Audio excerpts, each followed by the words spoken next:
kasih semua karena anugerah. Terima kasih Tuhan, terima kasih. Terima kasih Tuhan. Korana Yeshua Yesus. Korana Yesus. Terima kasih Bapa.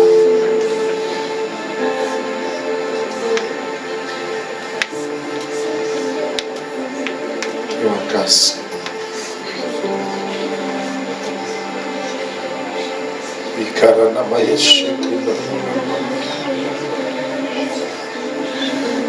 Oh Yesus.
Tuhan, mereka sungguh luar biasa. Saat ini berfirmanlah Tuhan, karena kami anak-anak usia untuk menang. Kami ikat setiap kuasa kegelapan. Dalam nama Yesus kami lempar keluar. Mari Roh Kudus berajar. Dalam nama Yesus kami berdoa dan mengucap syukur. Amin.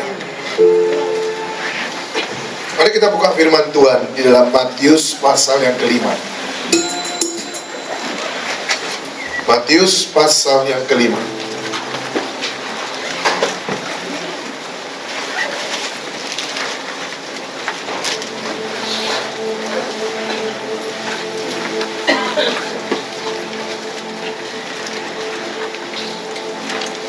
Matius pasal yang kelima bicara tentang ucapan bahagia.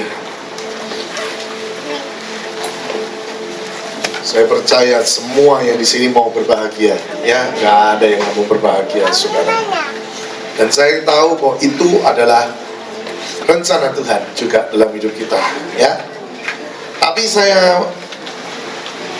mari kita sama-sama merenungkan ayat yang ke-9. Ayat yang ke-9. Di dalam ayat yang ke-9 dikatakan begini. Berbahagialah orang yang membawa damai. Wow, luar biasa.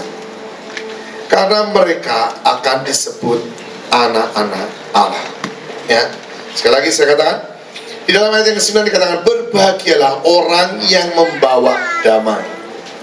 Karena mereka akan disebut anak-anak Allah.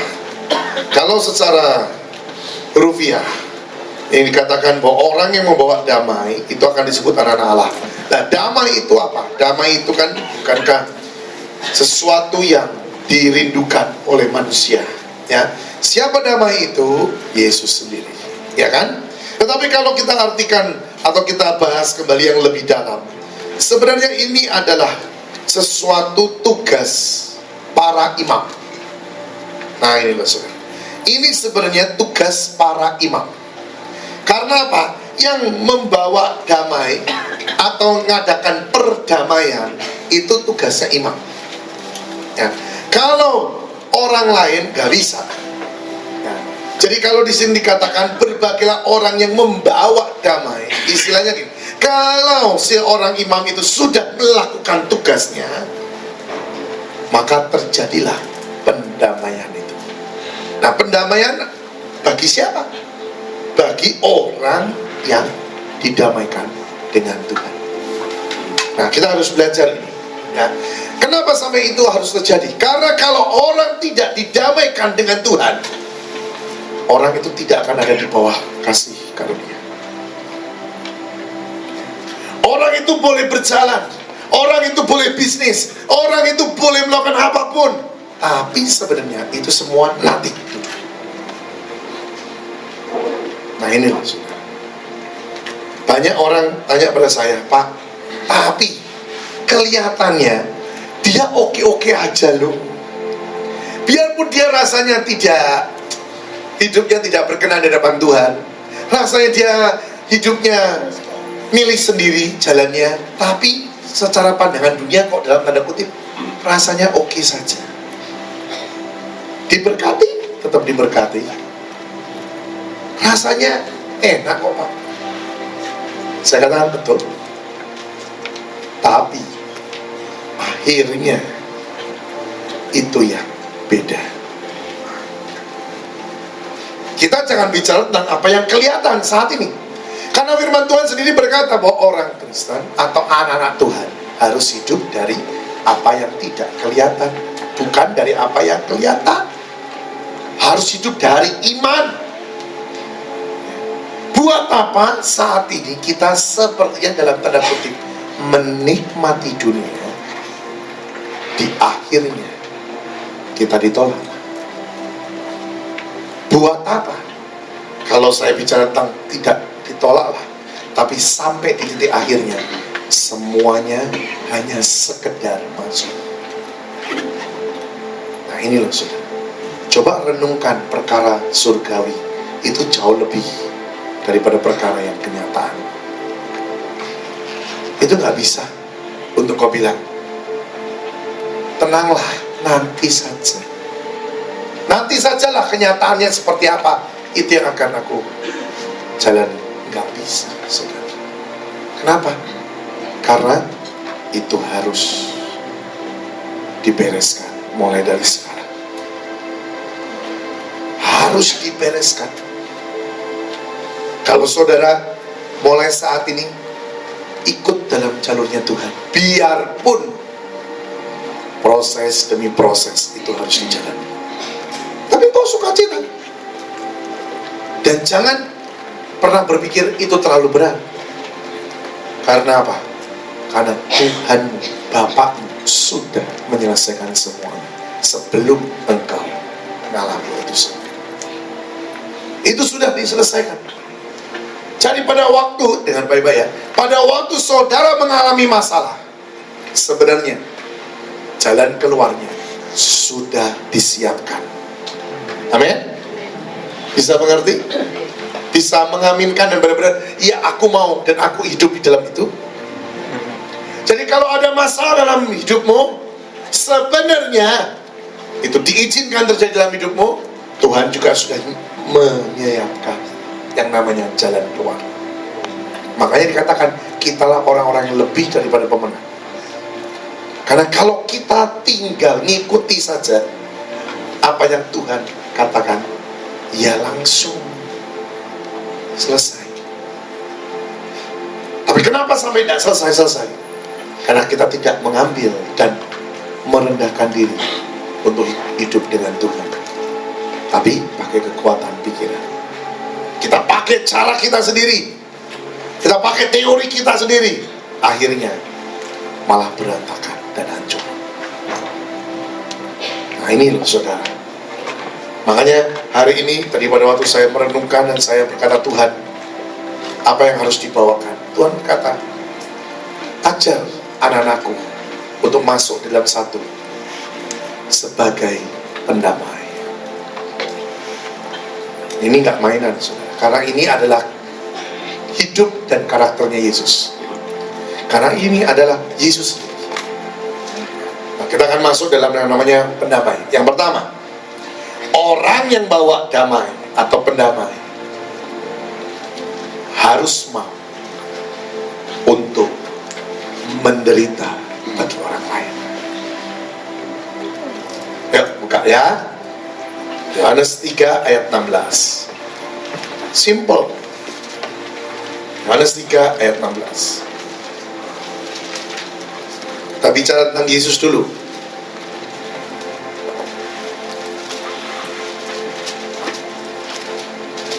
Karena begitu besar kasih Allah akan dunia ini, sehingga ia telah mengaruniakan anaknya yang tunggal, supaya setiap orang yang percaya kepadanya tidak binasa, melainkan apa? Beroleh hidup yang kekal. Coba kita buka 1 Yohanes 3 ayat 16.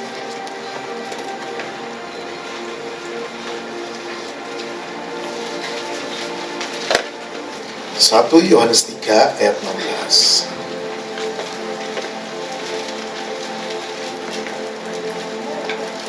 Demikianlah kita ketahui kasih Kristus, yaitu bahwa ia telah menyerahkan nyawanya untuk kita. Jadi apa?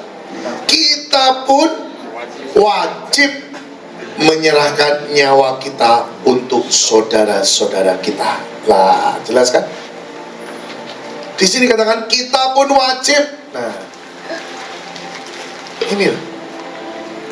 Jadi apa yang dilakukan Yesus, kita juga harus siap untuk melakukannya. Biarpun itu bukan kesalahan kita, bukan karena apa yang kita perbuat, tapi Tuhan katakan, mau enggak untuk jadi pendamai, memikul kesalahan orang lain. Ini enggak enak saudara, tapi lihat dampaknya bagi seseorang yang mau berbuat seperti itu. Yesus tidak akan pernah dapatkan kedudukan lagi di surga kalau tidak melalui seperti itu. Pada waktu Yesus melakukannya dengan segenap hati, dia tidak pernah memikirkan lagi hidupnya, tapi dia korbankan semuanya sampai titik darah terakhir yang menetes dalam hidupnya. Apa yang dia dapat? Kedudukan yang luar biasa di surga. Saudara, sekali lagi saya katakan, hidup kita di dunia hanya sementara, tapi di surga itu kekal adanya. Kalau saudara punya hati dan punya sifat seperti Kristus, mau jadi pendamai, ini luar biasa loh. Nanti saudara bisa lihat, sepertinya orang itu tidak sampai punya nama yang besar atau nama yang terkenal, tapi pada waktu engkau pulang ke surga, engkau bisa lihat, wow, ini orang kedudukannya kok tinggi sekali.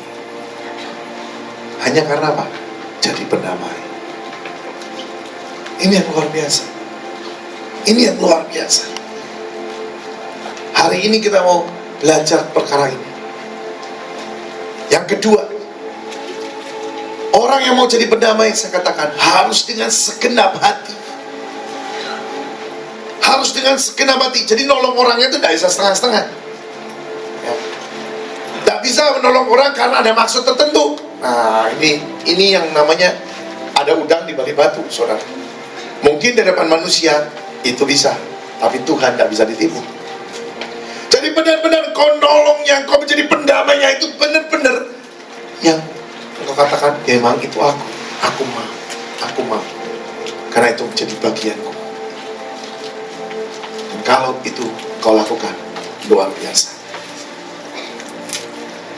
Ini berkenaan juga dengan lawatan Tuhan dalam satu kota, atau lawatan Tuhan bahkan sampai satu negara. Kalau kau punya hati sebagai pendamai, ini luar biasa.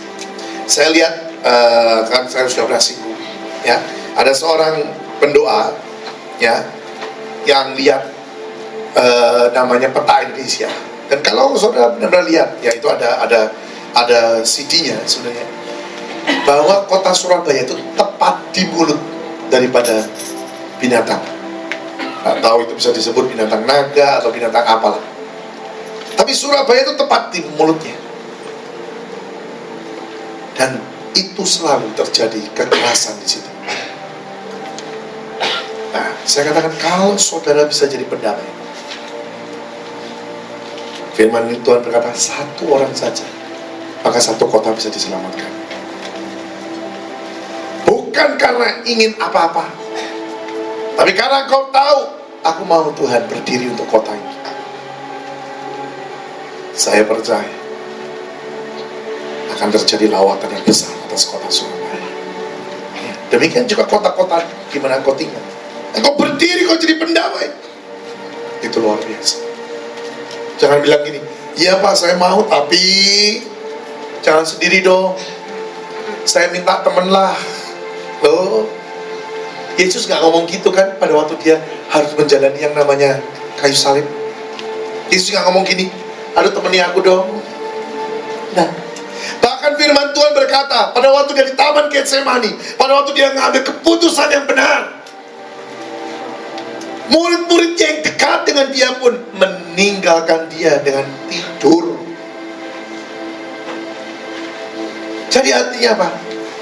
Tawaran ini Tuhan tawarkan bagi siapapun yang mau. Tidak untuk rombongan, untuk pribadi demi pribadi.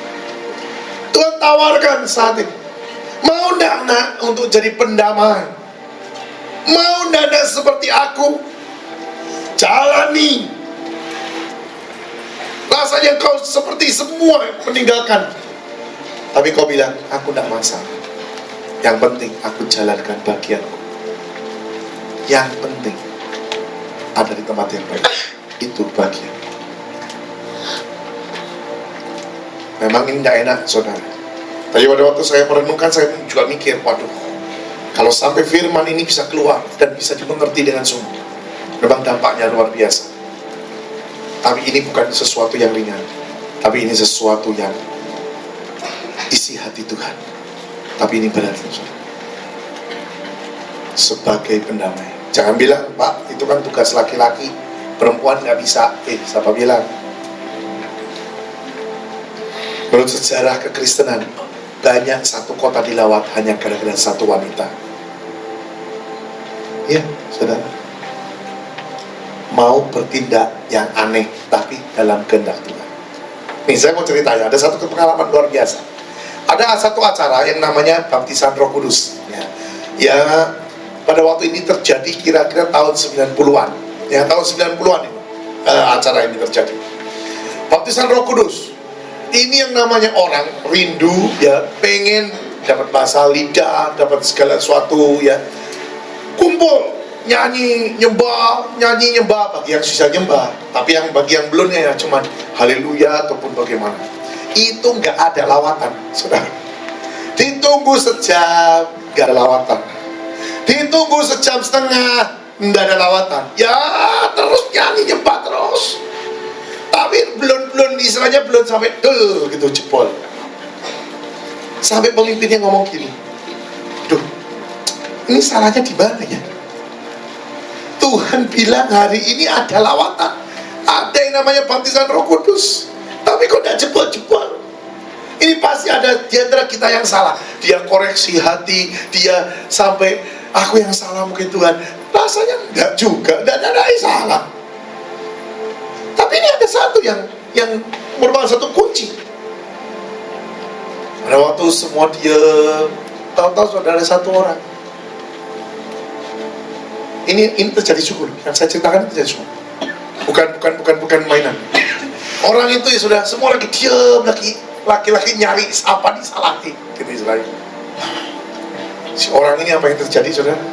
Dia melakukan sesuatu tindakan yang luar biasa. Itu di depan dia ada meja. Dan pada waktu itu namanya dia gebrak meja itu, saudara. Bukan cuma Noel, enggak gitu. Tapi gebrak meja itu sampai top. Itu yang namanya orang, saudara, yang di situ yang sedang santai dia. Bayangin, kau bisa bayangin ya? Orang lagi sedang menikmati katanya hadirat Tuhan begitu ya. Tahu-tahu ada yang bor gitu. Tapi sejak detik itu semua berbahasa lidah.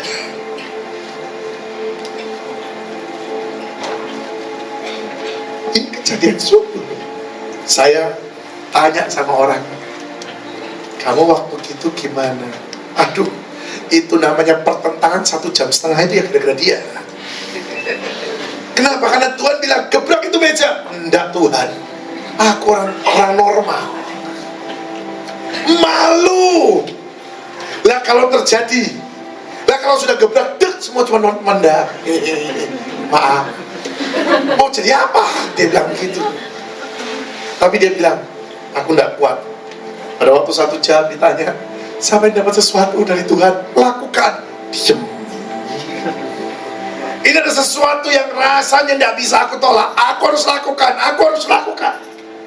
Tapi ya malu, gengsi. Nah ini loh, ini penyebabnya. Jadi makanya ada satu firman jika dikatakan kita diminta untuk mati daging, kan? Betul?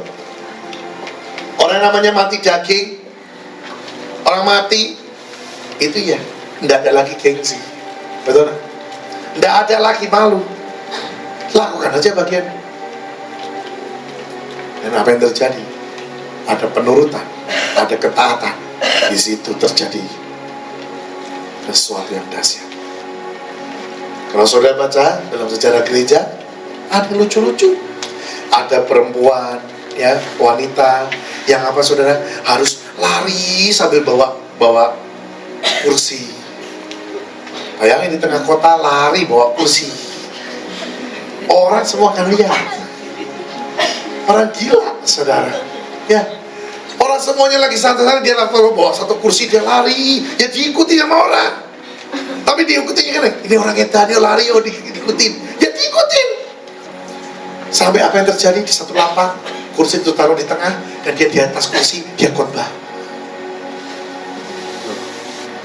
Dan lawatan Tuhan terjadi untuk kota itu. Sekarang bayangin, kalau saudara orang Surabaya disuruh yang aneh-aneh begitu, mau nggak? Atau mungkin sudah dari Jember, dari situ pondok disuruh yang antik-antik gitu. Seringkali kita bilang, aduh Tuhan please, jangan saya lah.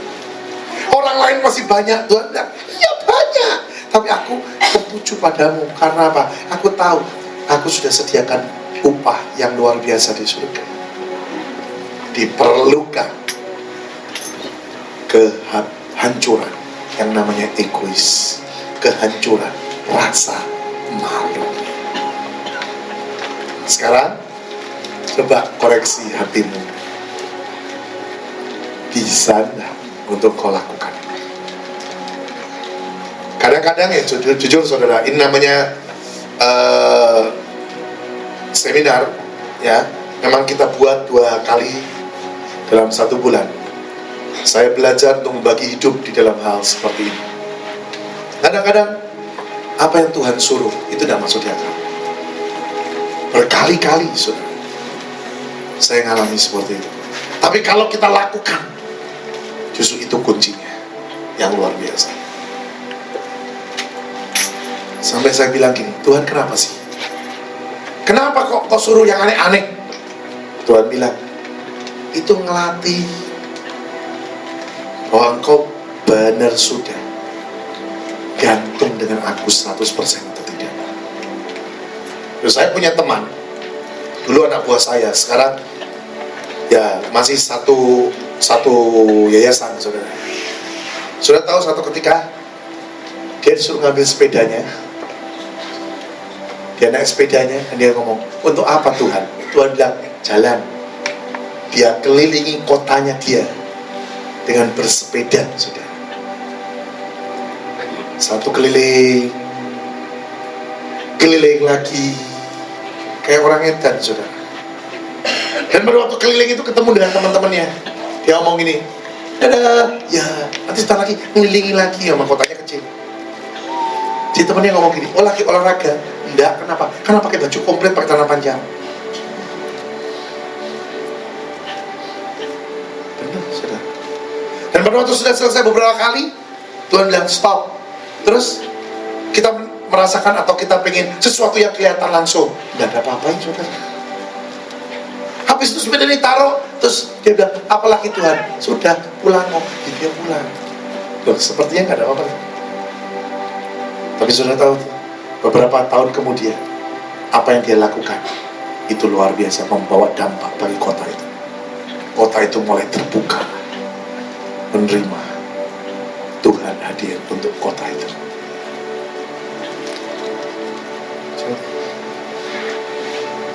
Aneh-aneh, saudara. Tapi sebenarnya kalau kita mau ikuti, itu dahsyat. Nah, hari ini Tuhan ajarkan, ayo mau jadi pendamai. Tuhan tawarkan dong. Tuhan tawarkan. Mungkin sudah berkata, iya Pak, tapi kalau satu kota aku kok rasanya, aduh, masih belum bisa. Dan Tuhan tahulah kemampuan saudara. Mungkin sudah bisa jadi pendamai bagi keluargamu, ya. Atau saudara mungkin bisa menjadi pendamai bagi gerejamu, bagi jemaat-jemaatmu, atau bagi apa? Bagi keluarga besarmu. Tergantung apa yang Tuhan sudah tentukan, biar jadi dalam hidup. Saya merasakan, dan saya berkali-kali masuk kota Surabaya, saya merasakan ini sebenarnya sudah waktu lawatan yang besar untuk kota. Tapi belum ditemukan orang-orang yang sungguh-sungguh mau mati, mau berkorban, mau jadi pendamai untuk kota ini. Benar, saudara. Ada beberapa hamba Tuhan yang saya kenal, dia selalu berkata begini, Surabaya ini luar biasa. Kejadian apa yang terjadi di Surabaya itu ada hampir samanya dengan Tianmen. Sudah tahu Tianmen? Kejadian Tianmen? Mungkin sedikit yang tahu. Tapi kejadian pada waktu saya di Tianmen itu ya, saya di situ diminta untuk jadi pendamai bagi kota Tianmen. Saya pikir saya ini bukan lahir di China. Saya ini ngapain gitu ya, saudara. Dan pada waktu saya datang ke tengah kota itu, saya lihat, aku nih disuruh apa gitu loh. Terus suatu ketika saya disenggol, ayo jadi imam. Saya sampai gitu, imam apa? Terus yang nyenggol saya bilang gini, sudahlah, doa saja apa yang kamu harus lakukan. Aduh, sudah tahu di situ di lapangan itu polisinya China itu di mana-mana. Apa yang harus dilakukan Tuhan? Tuhan bilang, cari titik tengah, ada depan sama polisinya. Loh, karena di tengah itu ada polisi jaga. Kamu ada depan dan polisinya, dan kamu buat pendamaian di situ. Waduh, orang pada ngeliatin semua. Ini apa? Saya lakukan. Dan sudah tahu pada waktu kami lakukan itu, ada sesuatu yang terbuka, langit. Pendamaian terjadi. Dan sejak detik itu juga saya tahu, di Surabaya pun bisa untuk diadakan itu seperti itu. Amin. Tapi harus tepat. Harus yang kau lakukan tepat. Karena apa? Itu ada perjanjiannya segala sesuatu. Maka Tuhan juga akan menuntut kita tepat apa yang kita harus lakukan. Ya, ayo maju lagi. Ayo maju lagi. Sekarang kita akan bicara dengan Ibrani. Ayo kita buka. Saya tadi katakan untuk bisanya, Ibrani 12, untuk bisanya untuk masuk di dalam ketepatan seperti itu, ya. Untuk masuk di dalam pengenalan akan Tuhan seperti itu butuh proses, ya. Tidak mungkin seseorang langsung bisa sampai sekarang tidak pernah diproses, atau disuruh begitu langsung bisa, nggak bisa. Ingat Yesus pada waktu datang ke dalam dunia sampai dia mulai berjalan umur 33 tahun atau 30 tahunan dia mulai jalan. Ngapain? Dari 0 sampai 30. Saudara pikir dia hanya dia? Tidak, itu proses. Banyak orang tidak bisa kuat di dalam proses. Kenapa sampai orang tidak bisa kuat di dalam proses? Kuncinya sebenarnya berkenaan dengan dia belum sadar bahwa dia tidak bisa hidup di luar Tuhan. Masih egois, masih terikat dengan sesuatu, baik itu harta, seks, atau keluarga pun bisa,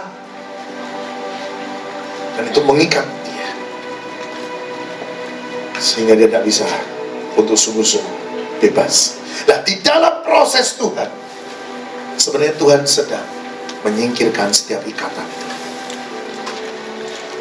Yesus pun seperti itu. Dari 0 sampai 30 Tuhan diproses. Jadi tukang kayu, mau bertindak sesuatu, tidak, belum waktunya. Jelas, pada waktu pertama kali dia mau buat mujizat, dia bilang, waktuku belum tiba. Nah, jelas di situ dia bilang bahwa dia melakukan semuanya tepat pada waktu yang ditetapkan, bukan seenaknya. Itu yang harus kita pelajari juga, ya. Ibrani 12 dikatakan begini, ayat yang kelima, dengar baik-baik. Dan sudah lupakah kamu akan nasihat yang berbicara kepada kamu seperti kepada anak-anak, dengan hai anakku, janganlah anggap enteng didikan Tuhan, dan janganlah putus asa apabila engkau diperingatkannya, karena Tuhan menghajar orang yang dikasihinya, dan ia menyesal orang yang diakuinya sebagai anak. Nah, satu pertanyaan, saudara mau enggak dianggap anak atau dianggap bukan anak? Hah? Kalau Tuhan tanya, saudara mau dianggap anak atau mau dianggap bukan anak? Hah? Semua pengen dianggap anak kan? Padahal firman Tuhan di sini katakan ada wajib, yaitu apa? Hah? Kok diajar sih? Di sini dikatakan disesah kok. Disesah itu lebih daripada diajar. Kalau disesah itu namanya ada bilur-bilur yang menjadi sesuatu goresan tidak pernah hilang. Itu disesah. Kenapa itu semua terjadi? Karena sayangnya Tuhan pada kita. Karena orang kalau tidak disesah, seringkali gampang juga untuk berbuat dosa lagi. Ya kan? Betul? Ayo. Kalau cuman bayarnya ringan, nanti satu ketika ngalami atau ngadepin problem lagi, ngadepin sesuatu, gampang lah, bayarnya ringan kok. Nah, tapi kalau bayarnya itu sampai mengucurkan darah, jadi sesuatu peringatan. Iya, jangan seperti itu lagi. Dan pada waktu itu, engkau pasti akan berkata, aku mau Tuhan. Iya, gak enak saudara. Ada satu peristiwa dalam hidup saya. Saya sudah tahu bahwa anak buah saya ini pasti mengalami kerugian. Saya sebagai pemimpin, saya tahu. Tapi Tuhan bilang, tidak boleh ngasih tahu. Wah, itu paling gak enak. Itu dalam hidup saya, gak pernah saya bisa lupakan. Itu paling gak enak. Saya sepertinya melihat dia, mulai dari 1 langkah, 2 langkah, 3 langkah, 4 langkah. Sampai saya tuh ngomong gini, aduh Tuhan, jangan terus. Gak bisa. Dia milih terus. Saya mau kasih tahu, Tuhan bilang, tidak nak, jangan kasih tahu. No.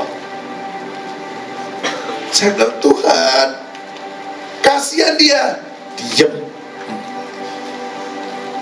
Gak enak loh saudara. Tapi yang saya rasakan itu sebenarnya Tuhan pun merasakan seperti itu. Pada waktu kau dan saya berbuat yang salah, dia tuh tahu. Tapi dia belajar untuk dia. Kenapa? Kalau engkau tidak ngalami, engkau tidak akan pernah bertobat.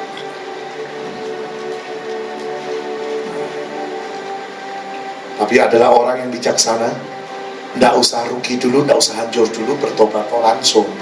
Amin. Iya. Jangan minta habis-habisan dulu, barusan bertobat. Banyak orang yang konseling dengan saya, dia bilang ini, kenapa ini semua terjadi? Nah saya bilang, kenapa juga kamu tidak mau bertobat? Kalau dari awal kau sudah bertobat, nggak mungkin sampai habis-habisan. Dia bilang, iya Pak, susah. Ya sudah, bayar loh. Gitu. Kalau saudara punya hati yang murah hati, lembut hati, gampang dibentuk, tidak mesti habis dulu. Dikasih, tahu, diperingatkan, langsung balik. Itu kalau punya hati yang sungguh-sungguh mau belajar dan mau untuk merendahkan diri. Tapi kalau tidak punya itu, jalan terus, dan Tuhan tahu. Tuhan tahu bakal sesuatu terjadi di depan, tahu. Tapi dia berkata, aku relakan karena aku mengasihi dia, supaya dia belajar dari kehancurannya. Balik. Makanya di sini dikatakan, Tuhan menghajar orang yang dikasihinya, dan ia menyesal orang yang diakuinya sebagai anak. Banyak pertanyaan hari ini sudah keluar dalam hidup saudara. Sekarang tinggal saudara menentukan, saudara mau di mana. Apakah saudara tetap di dalam jalurmu yang kau anggap bahwa inilah kebenaran yang hakiki, atau kau mau belajar masuk dalam kebenaran Tuhan yang mungkin tidak sama dengan apa yang kau pikirkan? Ini loh saudara, saya melihat hari demi hari waktunya ini sudah demikian singkat. Jujur, secara hati saya bilang ini, aku ya senang Tuhan, karena sebentar lagi aku ketemu Engkau. Tapi dalam hati juga ada satu perasaan gini, aduh Tuhan, ngeri ya, ngeri. Kenapa? Karena firman Tuhan bilang, sebelum semua itu terjadi, pasti ada sesuatu yang akan terjadi. Pasti ada sesuatu yang gak enak akan terjadi. Tapi itu semua diizinkan untuk supaya berbalik kepada jalan yang benar.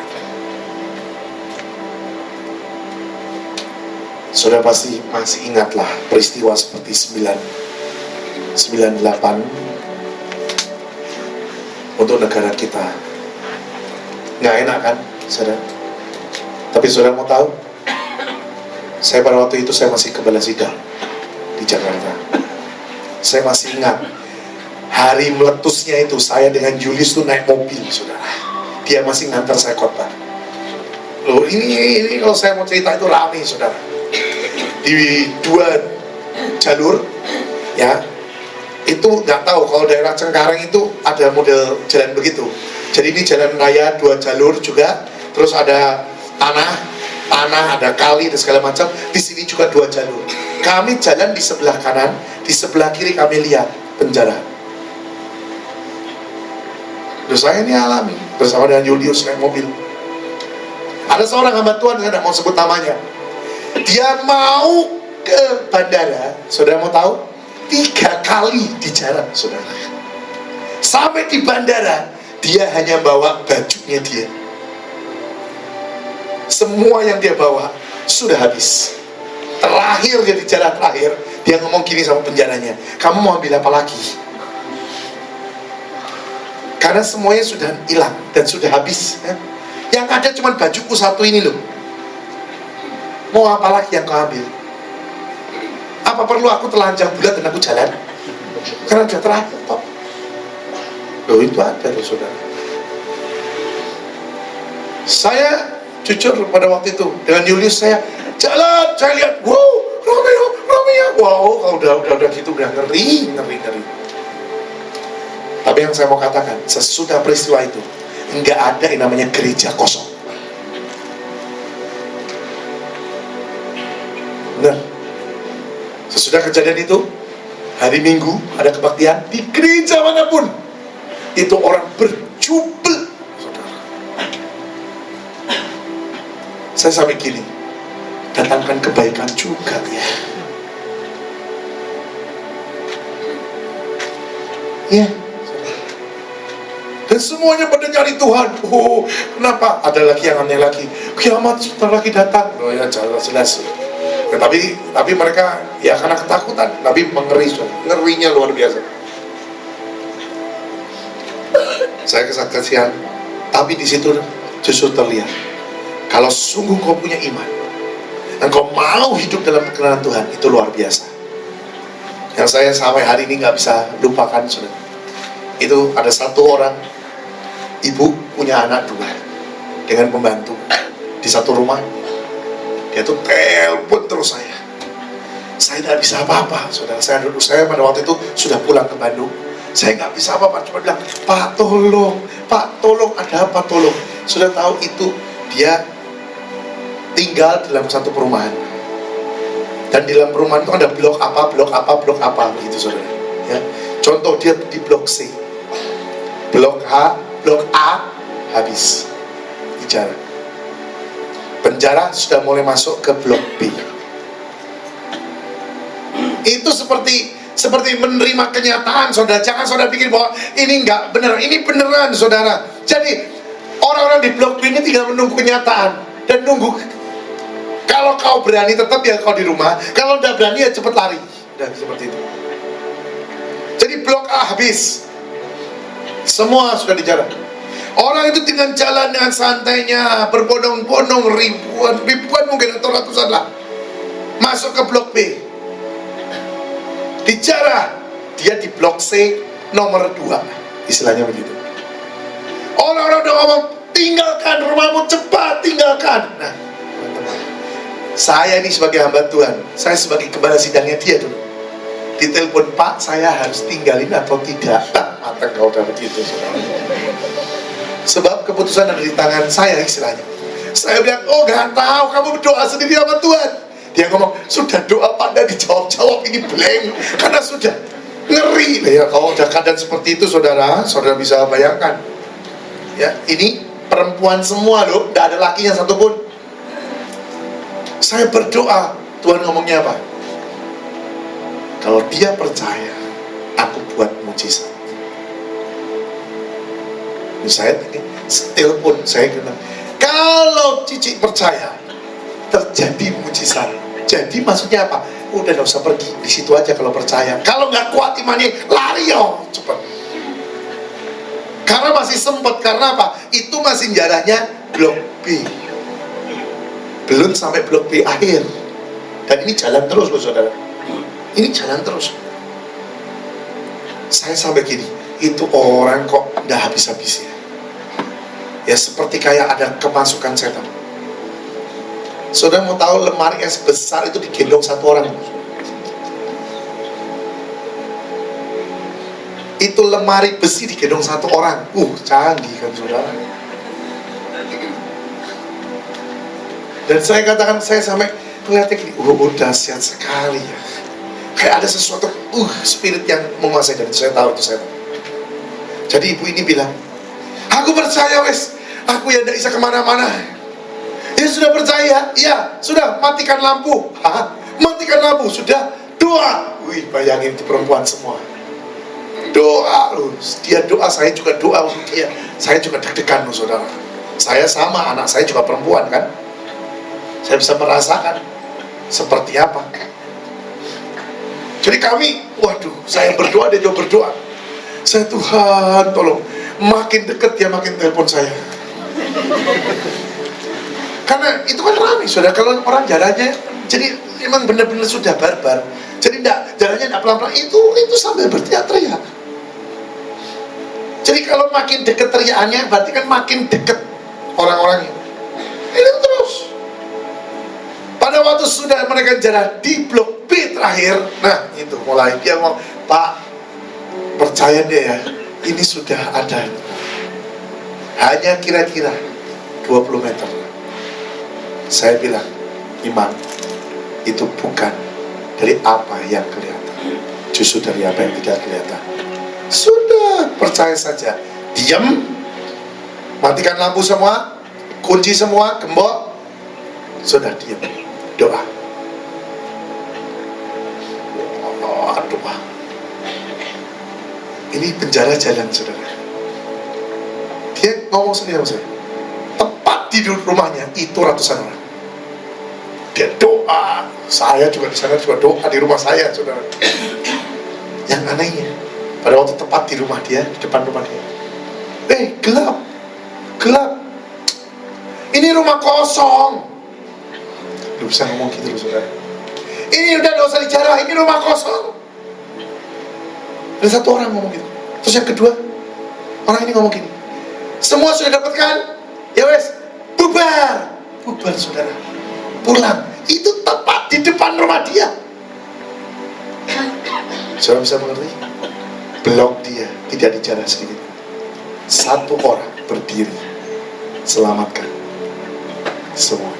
Amin. Itu yang namanya imam. Ngerti, saudara? Jadi saudara jangan berpikir gini, aduh aku untuk bangsa ya. Belum tentu. Ini seorang ibu yang gak bisa apa-apa istilahnya, tapi dia berdiri.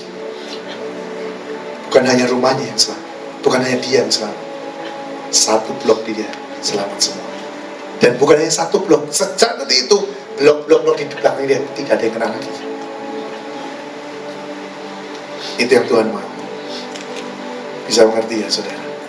Jadi jangan bilang, aku gak bisa. Oh enggak, engkau pasti bisa bersama dengan Tuhan. Memang tegang. Siapa yang gak tegang, saudara? Hah? Mereka, waduh, sudah enggak mikir lah. Apalagi melihat perempuan, waduh, sudah jangan sampai. Dan saya berkata, sudahlah. Tapi itu kita punya Tuhan yang lebih daripada segala-galanya. Kalau hari ini engkau bisa tangkap firman ini, dan kau mulai berkata, Tuhan, aku mau membawa damai. Kau tetapkan aku di mana, aku akan berdiri bersama dengan kau. Sudah tahu, apa yang kau putuskan itu akan berdampak luar biasa di depan. Apalagi seorang laki-laki.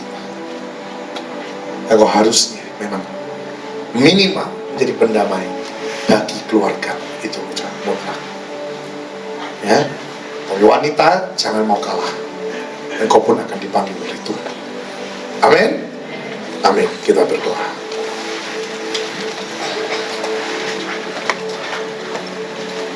Tuhan janji besok ada urapan. Tuhan janji besok ada urapan. Saya tidak tahu ada urapan apa. Tapi Tuhan janji besok ada sesuatu yang besar. Ada urapan. Ada urapan. Ada sesuatu yang akan terjadi besok, di mana kita akan menikmati hari seminar kedua. Hari ini banyak pertanyaan yang Tuhan sudah berikan dalam hidup saudara dan saya. Untuk jadi pendamai, itu panggilan setiap orang. Tuhan namanya Shikanakas. Sambil kau tutup mata, saya akan ceritakan satu cerita yang sungguh-sungguh terjadi. Ada seorang anak, dia masih, kalau tidak salah masih SMP, saudara. Pada waktu itu dia bertobat, terima Yesus sebagai juru selamat, dan dia mulai belajar untuk mengasihi Tuhan, terus mengasihi Tuhan. Keluarganya belum anak Tuhan semua, terlebih orang tuanya. Satu keluarga ini belum anak Tuhan kecuali dia. Dia berdoa, dia berdoa, dia berdoa, sampai satu ketika Tuhan berkata pada dia, "Nak, mau ndak jadi seorang pembawa damai? Mau tidak engkau jadi seorang pendamai seperti aku?"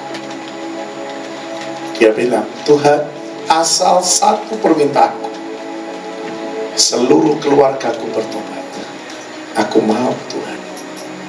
Dan betul, saudara, Itu dia tulis di Alkitab dia. Kerinduanku cuma satu. Papa, mama, keluargaku semua terima Yesus sebagai Juru Selamat. Dan sesudah dia menulis itu, beberapa hari kemudian dia meninggal dunia. Dan apa yang terjadi pada waktu dia setelah meninggal?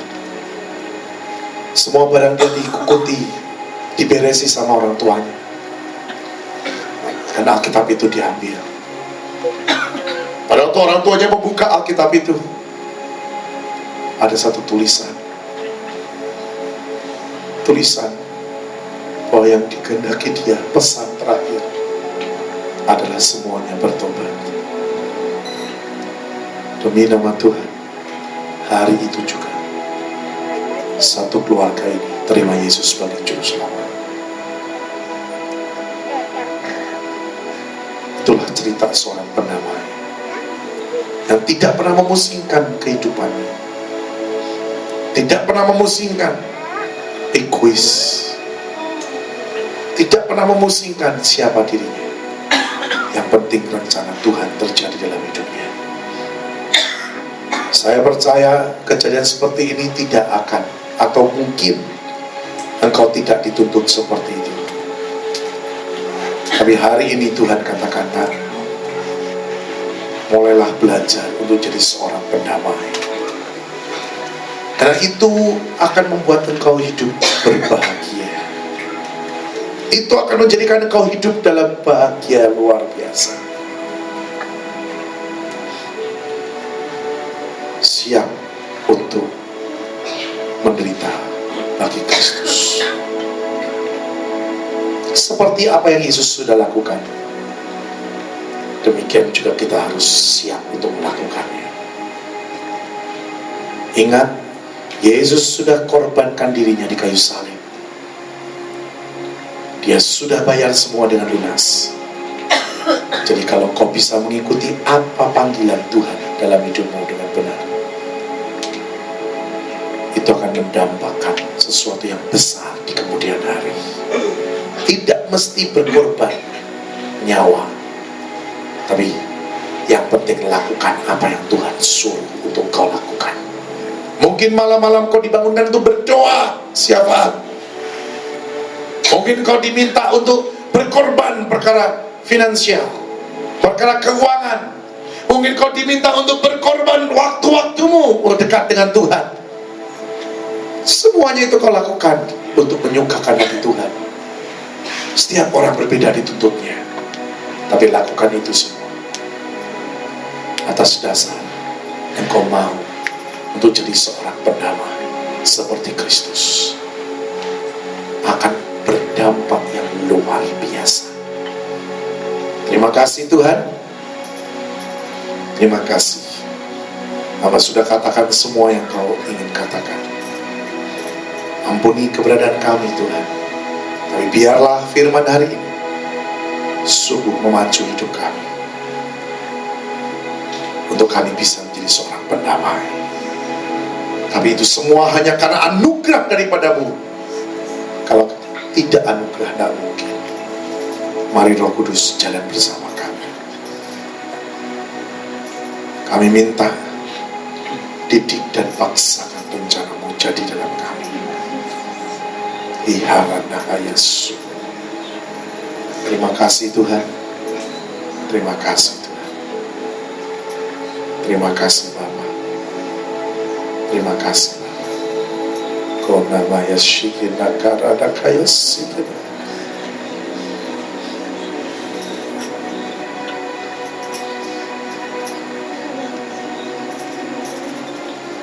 Ada satu lagu yang dikatakan, maukah kau jadi roti yang dipecah bagiku? Maukah kau jadi anggur yang dicurahkan bagiku?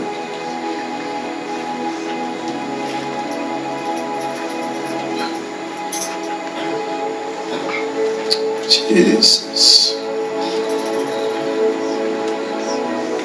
Setiap keluarga minimal satu dituntut atau diminta sama Tuhan dengan hormat untuk jadi pendamai.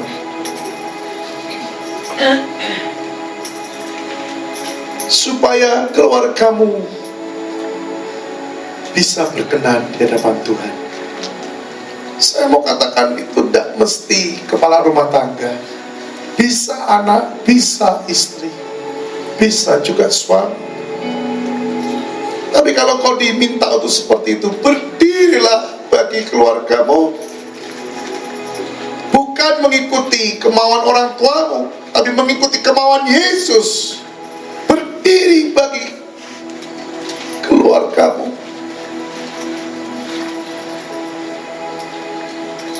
Dan kau harus ingat, setan biasanya selalu ingin menghancurkan. Karena setan tahu, seorang pendamai itu seperti pilar sokong dalam satu rumah. Pada waktu itu dihancurkan, maka rumah itu pun akan hancur. Dengar, kalau engkau sebuah pilar, engkau sebuah sokong dalam rumahmu, dalam keluarga, jangan pernah goyah. Harus kuat.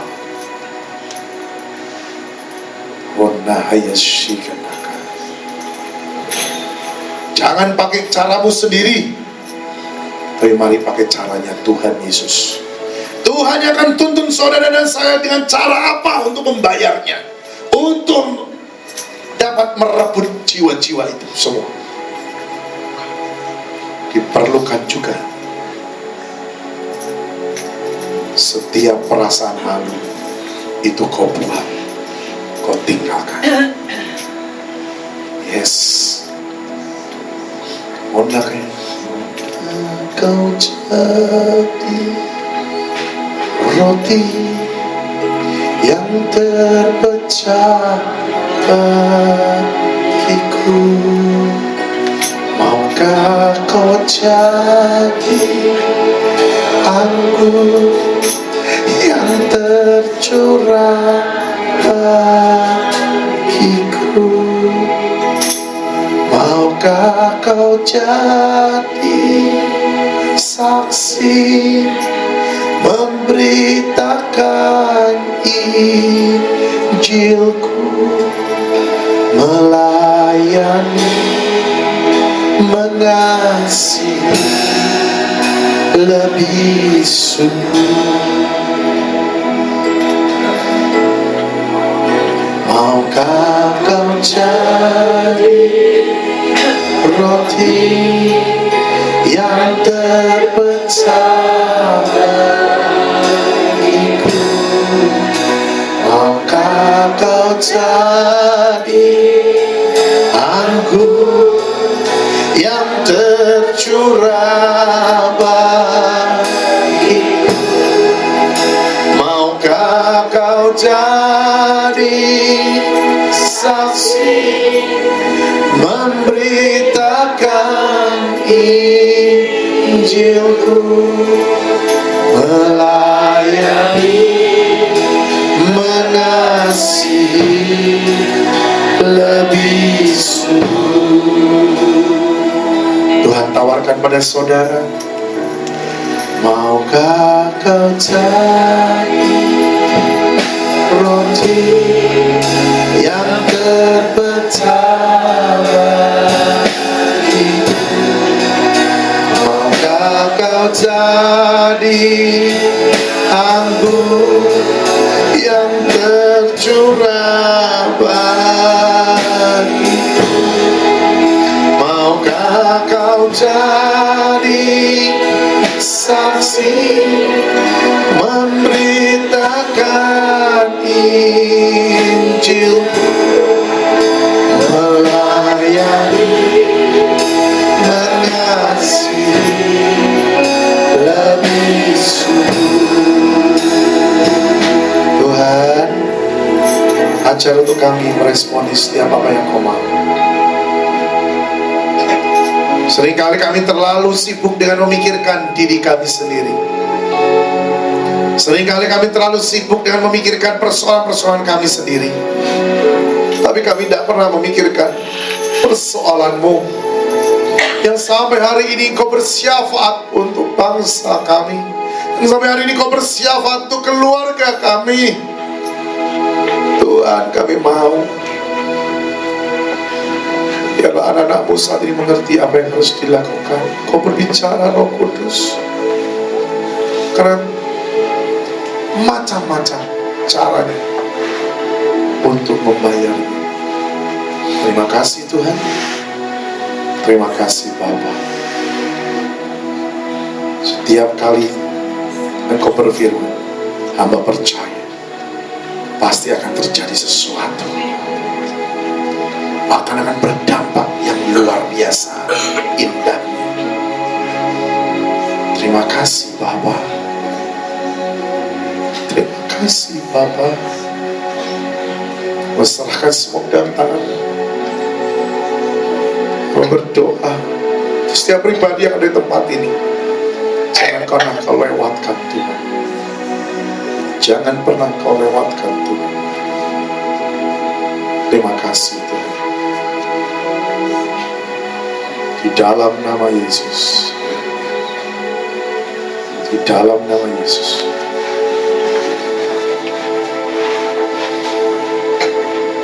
kami berdoa dan mengucap syukur. Thank you Lord, thank you Lord, thank you Lord. Thank you Lord, haleluya. Amin.